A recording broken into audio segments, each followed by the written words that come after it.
Do you remember the time you spent in English lessons? Do you remember being introduced to the curriculum you were following? If you do, you might remember seeing an image just the one on the left, a curriculum map.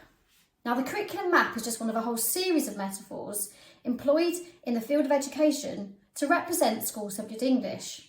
Now, although we're not conscious of the metaphors we use on a day-to-day basis, they do have very different implications.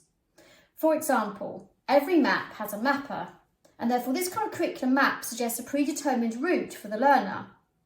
Each stage represents a different set of knowledge, each waypoint a way of assessing that newly acquired knowledge. The curriculum map metaphor corresponds neatly with a vigorously promoted official version of English born of the global education reform movement, whereby homogeneous knowledge is conveyed to students in a regimented fashion and then assessed via standardised tests. But imagine an alternative. On the right, you can see representation of English as conversation. Now, this metaphor suggests a two-way process because both teachers and students can be involved in a conversation. And unlike the curriculum map metaphor, this particular metaphor does not suggest a predetermined outcome for the student. This is the version of English preferred by English academics working in the field of education and those working for the English subject associations. You're probably starting to think that you can see two opposing sides to this battle taking shape in front of your very eyes.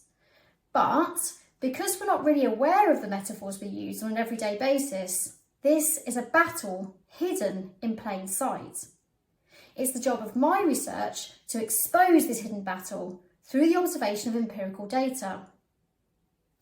Transcripts of interviews with English teachers and documents or official documents outlining the nature of school subject English will be subjected to systematic metaphor analysis combined with a genealogical approach.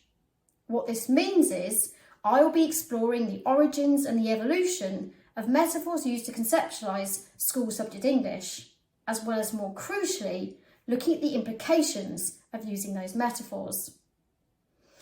Ultimately, I hope to convert my research into a series of easy-to-use tools for English teachers, perhaps using simplified images such as these, encouraging them to take a more critical stance towards the official version of English and to think about how they choose their own metaphors in a more careful way.